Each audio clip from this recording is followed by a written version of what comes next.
New Thought Media Network.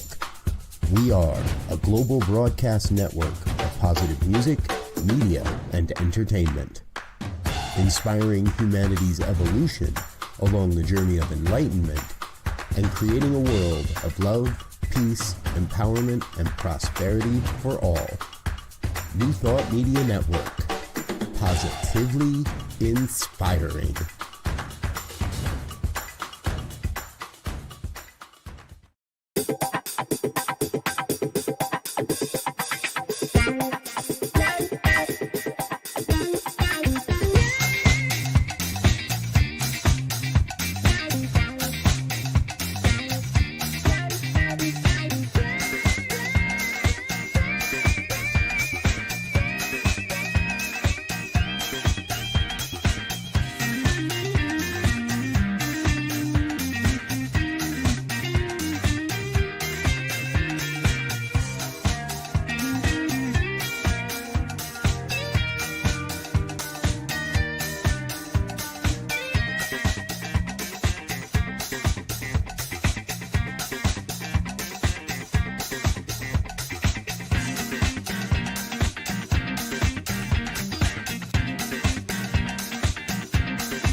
Oh, hello everyone. It's so great to be here on Saturday morning. And whenever you're listening, whatever day it is, and whatever time it is, this is a great discussion this morning.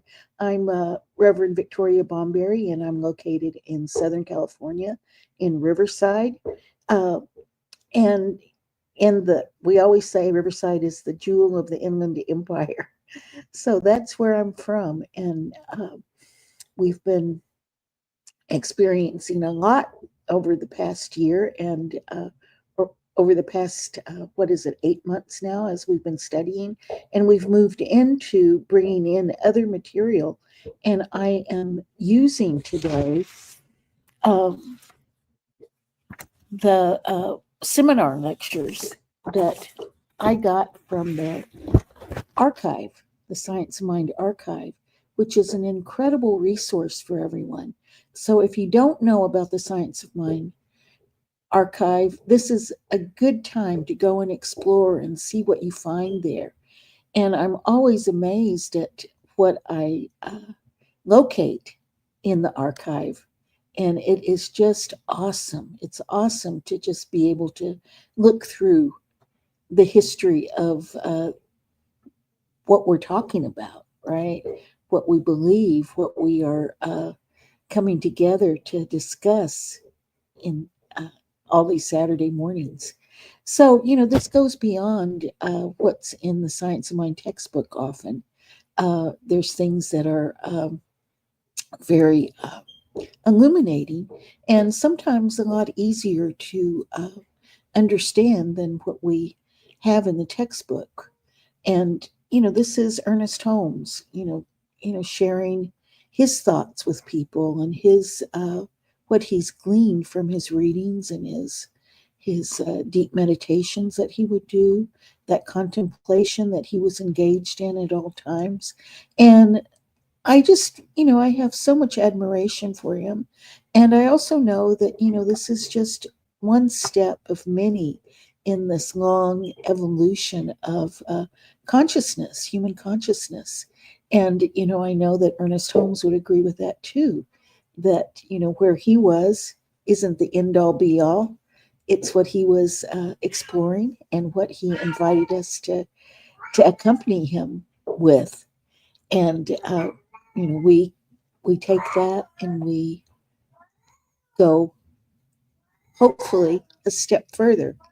And as we grow in these teachings and we understand these deep teachings much better. Now, I'm working with chapter 3, The Past and Future Are Now. And I have to say, when I saw the title of the chapter, I was thinking about time. And it's one of those things that interests me a lot. And, I kind of unraveled it as I was thinking about my attraction to it. And I remember when I was just a tiny kid and probably before I went to school, uh, I would hear adults saying, "Oh, it just goes by so fast. You wake up one day and you're an old person." And I thought, what on earth are they talking about? How can that? I mean, I think it happened to be, Sunday, which was always a very, very slow day. And it was like, oh my God, this day is taking forever to to end. And not that I wasn't enjoying it, but usually Sundays were a day when not much was happening, right? And I wanted a little bit more action as a kid, I guess. And so it was like, what is this thing about time? Is it true that time time has this element where it has a certain speed and velocity?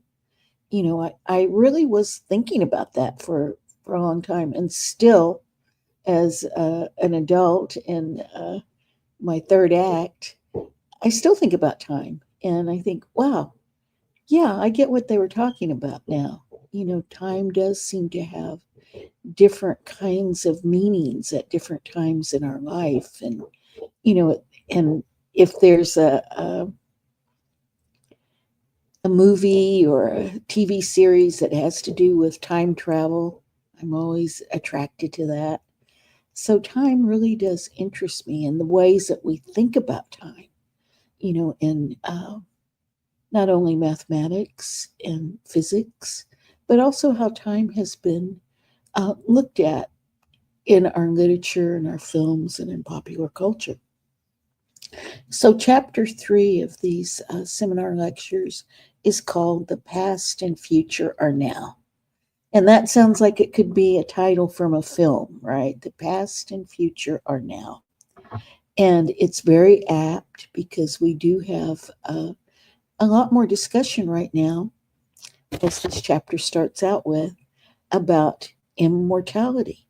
We have the technology folks who are really interested in how can we, what is immortality? And of course, they have this idea that there can be the creation of a transhuman where machine and human can come together to create immortality. And of course, that's not exactly what we've been talking about in our discussions over the millennia about immortality. We're talking about the immortality of the soul, and I suppose that that begs the question of what is soul and what is that relationship between the human and the soul, or the body and the soul. So we have all these discussions that are taking place right now in medicine and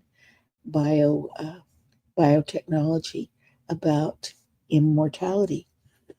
And of course, everyone's been interested in immortality forever, right? We talked about the immortality of the gods, right? They're immortal, or those immortal beings, and all of that has been a part of our human culture since we became conscious, I believe.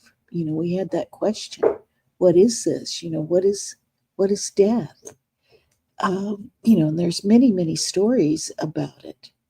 So that's all we're doing. We're creating this narrative, but we're also, looking and observing and gleaning from all these sources that we can draw from to arrive at some truth about immortality. And all of the great teachers have touched on immortality in some way or another. And, Ernest Holmes starts this chapter by saying, certain phases of immortality interest me more and more. We are often apt to think of immortality as the continuity of the individual life from the standpoint that we die here and become alive somewhere else. And, I suppose that makes sense, right? This body dies and we come alive somewhere else. But I think it's interesting that he says we come alive somewhere else.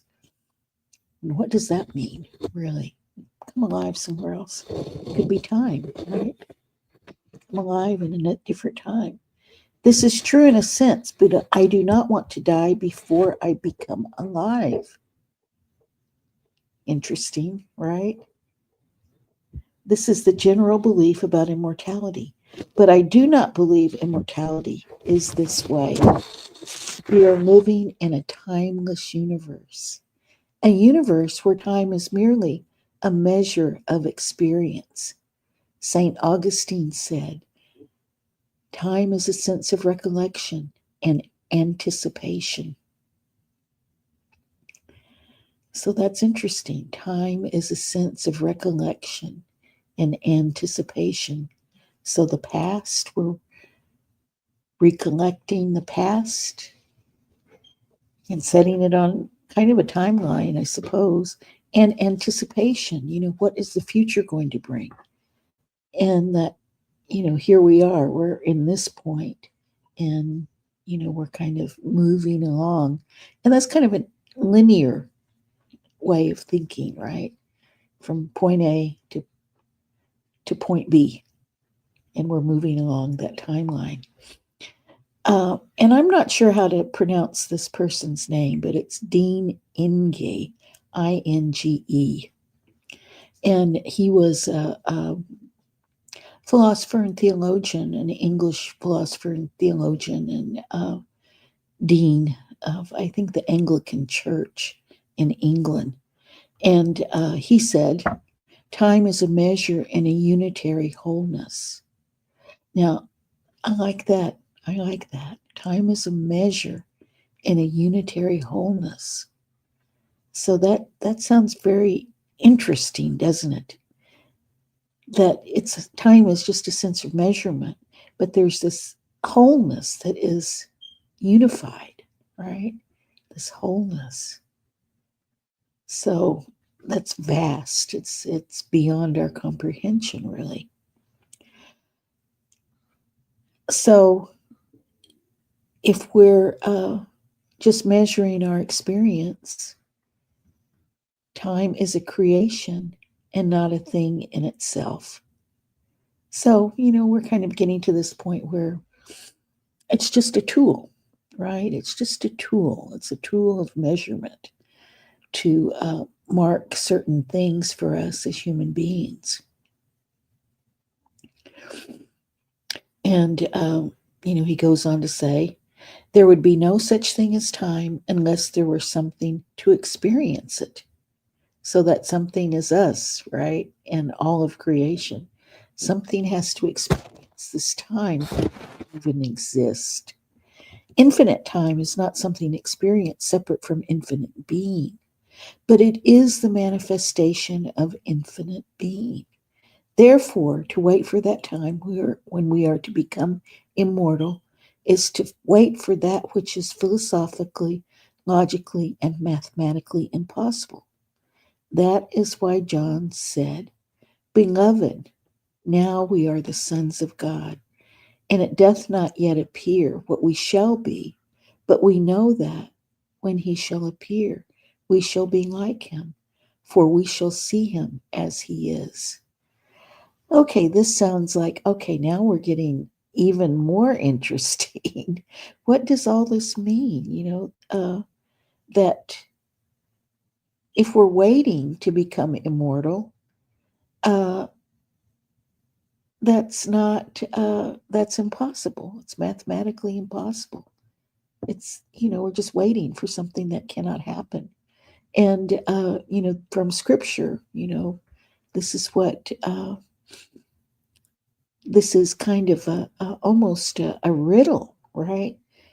Now, right now, we are the sons of God, and it doth not yet appear that we shall be, but we know that when he shall appear, we shall be like him, for we shall see him as he is. Okay, what does that mean? What does this scripture mean? And the way that Ernest Holmes describes it, he says that he shall appear. Okay, Christ, Jesus, the Christ, that Christ within appeared, and people experienced Christ in humanity. And in this teaching, we say that Christ was the great example, not the exception. So if we're looking at the now moment, right now, Christ has appeared. We see that. We see that Christ exists. We see that it's present. We can recognize it because we've experienced it, right? Before we experience it, we might not be able to recognize it because we don't know what we're looking at. So when we experience it, there is that felt thing. It's that seen thing. It's what we've apprehended. And sometimes it can even be, feelings are not visible, right? It's that invisible kind of reaction that we have from experience of something. And, of course, the people who have met these wonderful teachers like Jesus, the Buddha, we can just go on and name hundreds of teachers. And there are thousands of teachers and maybe even millions of teachers that are unnamed. But we know when we see it, when we experience it, that there is something that is existent now that is that immortality that we think we're waiting for, right? We'll be immortal when man and machine can come together, for example, or human beings and machine can come together. And I guess sometimes I kind of think it's has some kind of masculine note to it because who we hear talking about it right now are the tech bros, right? We hear them talking about that kind of immortality and transhumanism. So it's wonderful to even look at this. So we have to, we know this, we apprehend it.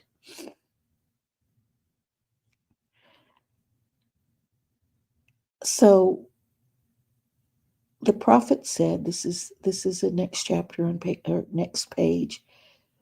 The prophet said, "Awake, thou that sleepest, and arise from the dead, and Christ shall give thee light." So this is from Ephesians 5:14, and you know that Ernest Holmes didn't, when he quoted the New Testament, he didn't really give us the passages. He just knew the Bible, and he would, I guess, think that we all know it, right? But that's from Ephesians 5:14, and I just want to point out that sometimes in New Thought we forget that Christianity is, this is a philosophy that is very influenced by Christianity. And Ernest Holmes himself said that he believed that Jesus was the greatest teacher that ever lived. And and he honored Jesus in that way. So we have, we don't turn away from the words of Jesus. We turn toward them and really try to understand what he meant, not only in his time, and remember, he's immortal. There's no time existent for him because he's seen this light. And he's speaking to all ages, right? If we're taking this to heart, this is an enlightened being that has seen the totality of reality. So the example, the light, that we are asleep, we can't see, we can't see this because we're asleep, we're not looking for it. We're looking at all these other things, distractions perhaps, things that are shiny that catch our attention. And we move away from that reality of what is. Now, I love these lectures because Ernest Holmes brings in the poets like Robert Browning, and he says, Browning said, "We shall fall from the dream of probation to find ourselves bathed in new life. And we shall remember in glory ere error had bent the broad bow from the daily communion." And the way that Ernest Holmes explains this, he says, in other words, we go from the physical to the mental to the spiritual pattern. The spiritual pattern. There is a pattern, according to Holmes, of this universe, right? The spiritual pattern. It's a patterning governed by law, right? That pattern has to come from somewhere, and it's there as a spiritual pattern or a spiritual ideal. And I have to say, Dean Inge was, a proponent, and a deep scholar of Plotinus. And, Plotinus was a Neoplatonist, and, those ideals are there. So this is ancient philosophy, right? Coming into, how we're understanding life, how we're understanding our place in life. So that's where we are with this. This is very, very deeply ingrained in us to have this, one truth, right? That is a thread that runs through our thought. And remember, from whatever vantage point we might be, we're examining these truths and uncovering these truths as part of our journey here, our spiritual journey here on earth, right? This is what we're learning. This is what we're experiencing right here and right now. So, I think if we're in daily communion with spirit, we do touch that immortality, right? And, I heard something this past week that I thought was, I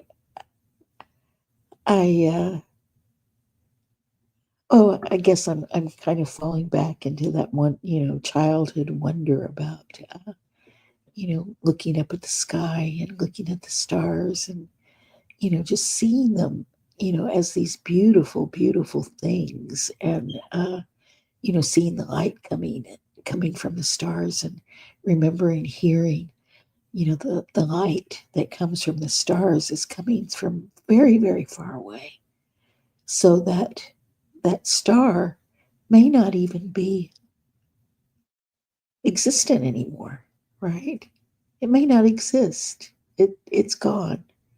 It's lived out its life cycle in as a star, as matter, and this light has traveled forward, and we're receiving it now at the speed of light, right? It goes by the speed of light.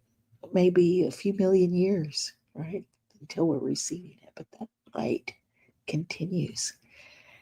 However, that photon, that light, which is both a particle and a wave, comes to us. It's the same particle that existed millions of years ago. There's no time involved.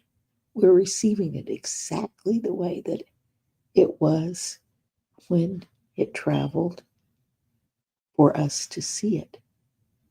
It's still there unchanged. So that's an example of immortality. And that's an example of that light. We're that light, right? It's a metaphor. However, it contains that incredible truth. Now, Ernest Holmes goes on to say that we will remember who we are and what we are, I am certain. And didn't the Buddha say that? He would say, remember, dear ones, who you are. You're noble beings, beings of these noble beings. And when we think of the Buddha or we think of all these spiritual teachers, we always think about them emanating light, right? Of course, and they're depicted with different kinds of light around them, those auras or halos of light around them. And that is that awakened state. When Saul, in Browning's poem, Saul, reached this discovery, he slowly resumed his old motions and habitudes keenly. So when we see it, whatever has been distracting us, when we see it, we're brought back to that wonderful place of being, of that nobility of being, that Christ within. And that's what we see.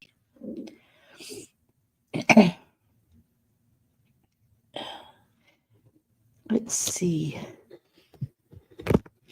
Well, I think it's interesting to look at. I just love reading Ernest Holmes and thinking about what he's, his lofty language and, using the language of his time. And I have to mention, when he was giving these lectures was in 1953, and it was at Camp Sierra in the Sierras, and I don't know exactly where that is. I didn't have a chance to look that up, but I don't know if it still exists. But people gathered to listen to these talks and be together.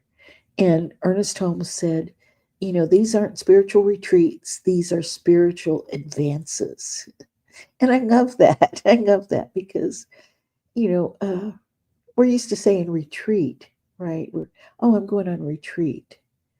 And that has kind of the connotation, I think, of we're retreating from the world to commune with spirit, right? But this is kind of that active kind of feeling. We're going on spiritual advance. So there's an active nature to it. And I love that. I love that idea that no, we're not retreating. We're advancing, right? We're advancing. And I want us to hold on to that because oftentimes we do retreat when we think we're going to be spiritual. I'm going to retreat into myself.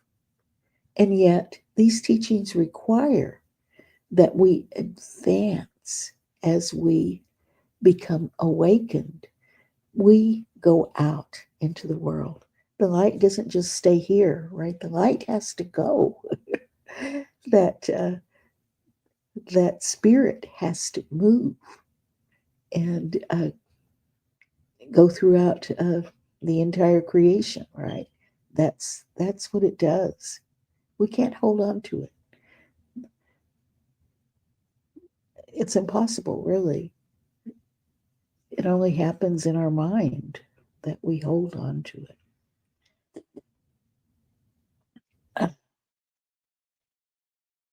So let me get back to this. He said that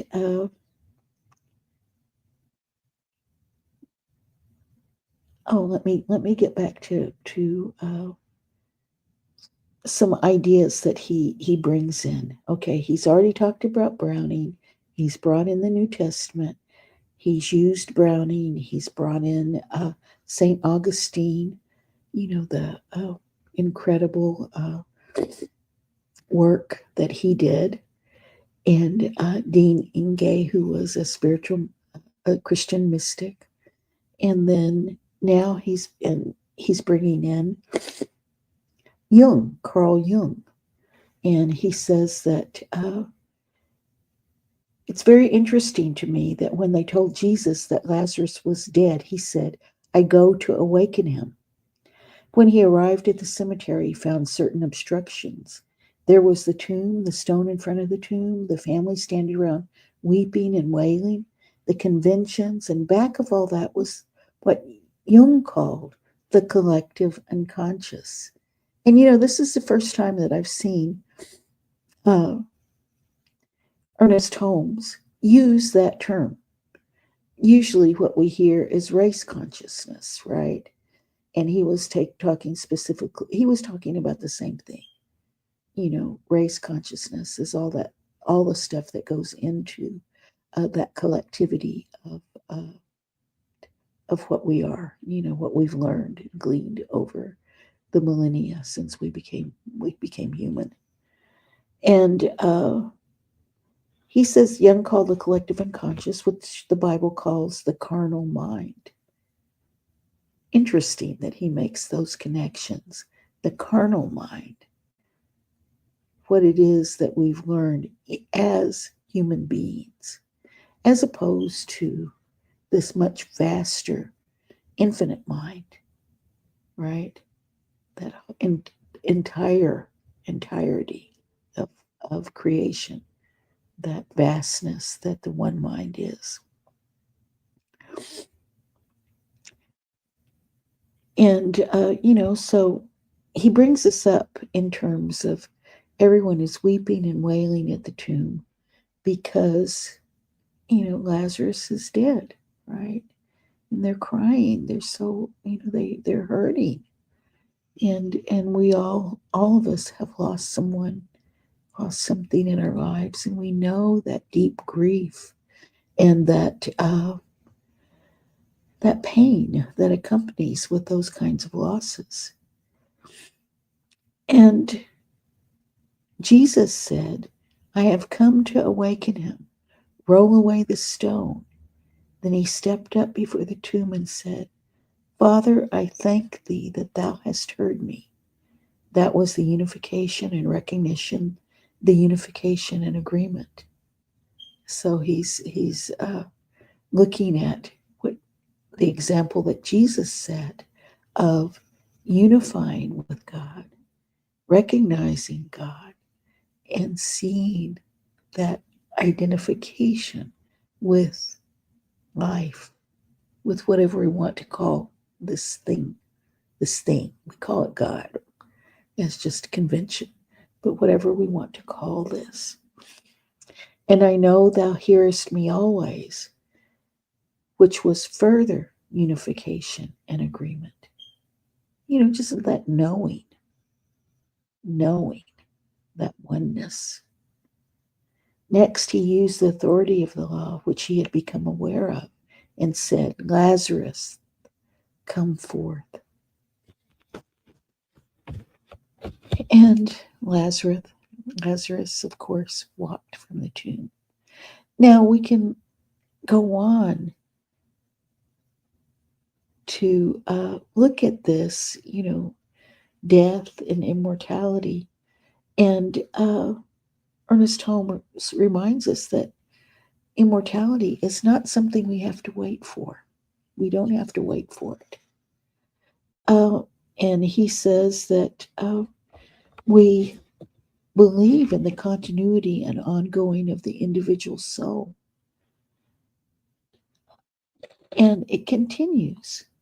And he believes, he tells us he believes that all persons are immortal.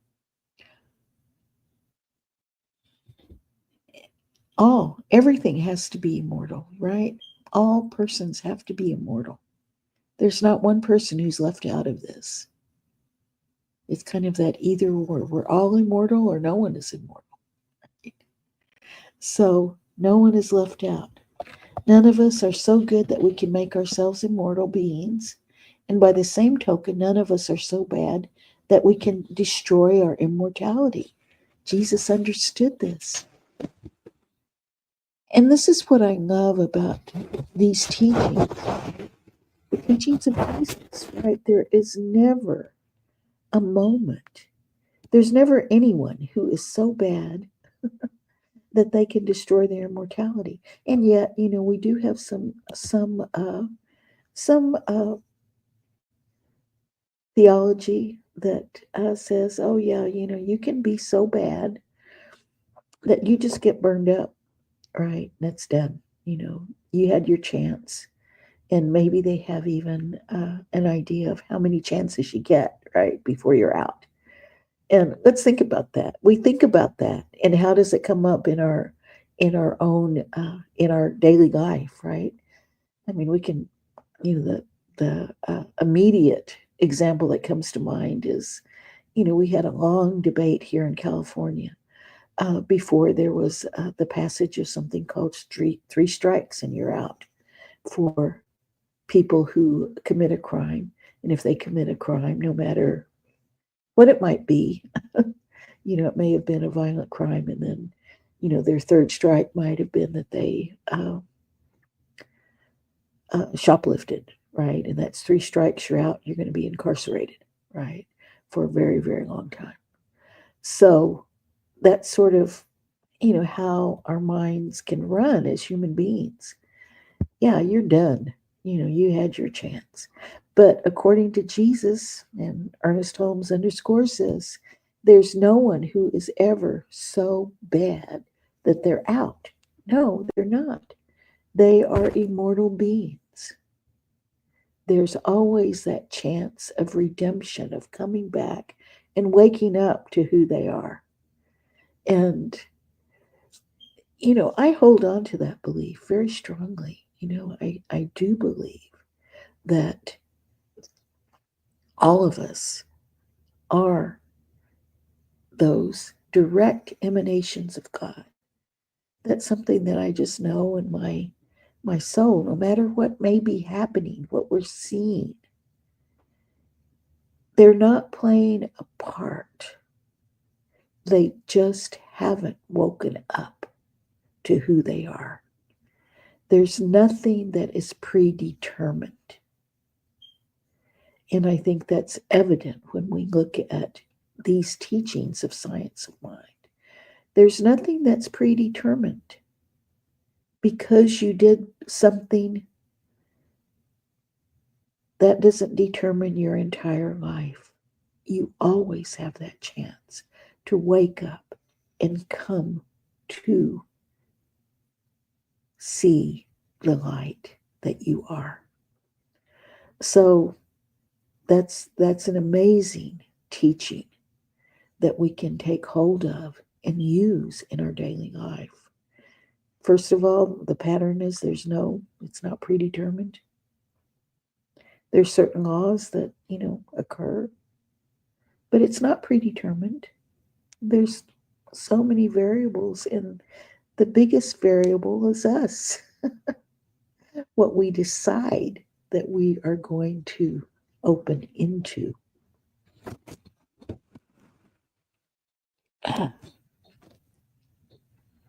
And I want to underscore this. He says, I do not believe that Christians should be dogmatic. Christianity hasn't done such a good job, Most of the modern wars have been waged among Christians. Christianity has never really been tried, and no one really knows if it will work. And I love that. There have been many thinkers who've said that, that, yeah, Christianity is a good idea. Why don't we try it? Yeah, of course. With logical reasoning, we could see that it would work if it were tried. It is a pretty tough proposition to be a Christian. It is tough because there are certain things we have to believe.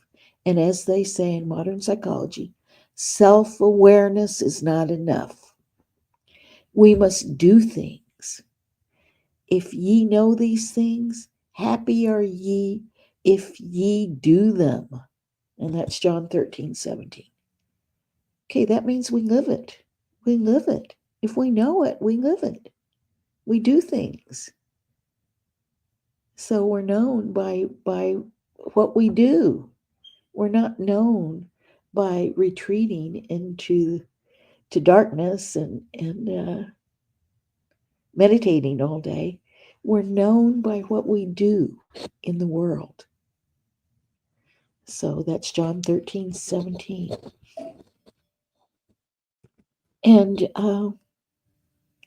he gives a lot of examples about the crucifixion and those who, the people who were on the crosses next to Jesus, and how that waking up, it doesn't matter when you wake up.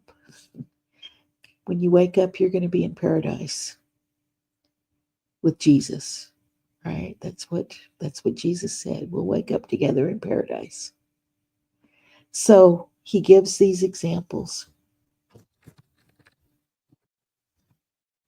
And, he spends a lot of time here talking about those things that are dead that we carry around with us. And I love this discussion, and I know that I'm not going to have enough time to cover everything. So I may have to come back to this chapter when I'm here again and finish it off. But the things that we carry around with us are those dead things. Those are the things that weigh us down. And he talks about picking up a hitchhiker, a young guy who just came back from Korea. And let me read the story because it's really a good story, and then I will close with this story. Last Saturday, as I was driving here, a young fellow hailed me. He had just been released from the army and wanted to get to San Diego. I picked him up and we began talking.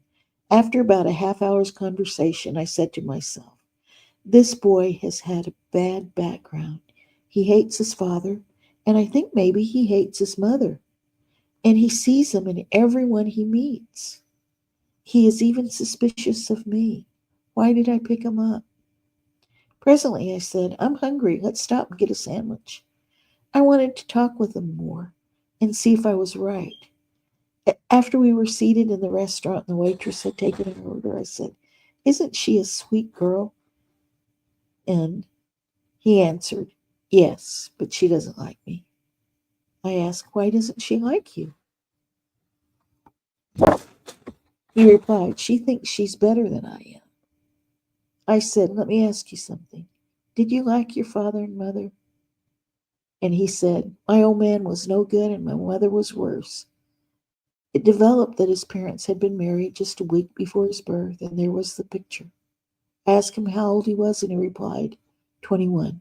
Then I asked him, do you want to be unhappy all your life? He, of course, said no. And then I asked him, do you know what a corpse is? He replied, well, of course, I've seen plenty of them in Korea. I replied, how would you like to go around all the rest of your life with a corpse tied to your back? He thought that was a crazy question and told me so, saying, I wouldn't talk like that. What are you anyway? I answered, saying, oh, I'm a preacher. Well, I replied, I don't know. That is one of those things that cannot be answered by yes or no, isn't it? The boy said, well, I hadn't thought of that. I continued, how would you like to carry a corpse? How would you like to have 6 corpses on your back? Of course, he said, that's impossible. But I told him, you've already told me that you are carrying around 2. One is your mother, the other is your father, and now you're gathering them up along the roadside everywhere you go. How can you stand it? What is going to happen to a fellow like you? Don't you want to be happy? He said yes to that question, and I think his whole experience is going to be changed. I told him, in effect, to wake up, get somewhere. Don't go around fighting the world. You've just been having the wrong idea about yourself. He is going to wake up, and that's a resurrection. But he cannot be resurrected from his sense of inferiority without letting go of those things which made it. Those are the corpses that, we carry around. And I thought that was just such an amazing thing, to think about what we're carrying around with us. They're dead things, right? And, of course, Jesus said, let the dead bury the dead. Let it go, right? Let that, those things go. We don't need to carry them around. And this is exactly the teaching that Ernest Holmes was giving this young man. Let the dead bury the dead. That's not you. You have a life to live. And I really had to think about that as I read this, and I started thinking about, well, what am I still carrying around? One of the gifts of age is that we get to re-examine our life, and we get to see when those strong feelings arise that we need to let go of, right? We may have worked all of our spiritual life uncovering those things, doing forgiveness, letting them go, releasing it. And yet, there's certain things that come up and it's like, oh man, I haven't released that yet. And it's a corpse. It has nothing to do with this. And I remember having a dream, and it was a very powerful dream. And it was exactly this. And the voice, I woke up and I was just like, kind of like stunned from this dream. And what this voice asked me is, why are you carrying around that old broken down thing from the past? It has nothing to do with me. It's something that I was just lugging around from the past. And that's exactly what Ernest Holmes is talking about. And it was interesting, it coalesced for me something that I still need to let go of. And there's different pieces of it, right? So let a piece go, let another piece go. As I understand this kind of, I'll call it a complex, that has, that I've been carrying around, right? This corpse that I've been carrying around. I can let it go, I can let it be buried. Let it bury itself. I don't have to bury it. Let the dead bury the dead. I don't have to bury it. It doesn't have anything to do with me at this point, right? So these are the teachings that Ernest Holmes is giving us. There is that immortality. We are those shining bright beings. We can have that immortality right now. We have it, whether we recognize it or not. But we can experience it in this now moment. So I just want to let you know that, this is such a privilege to be with you.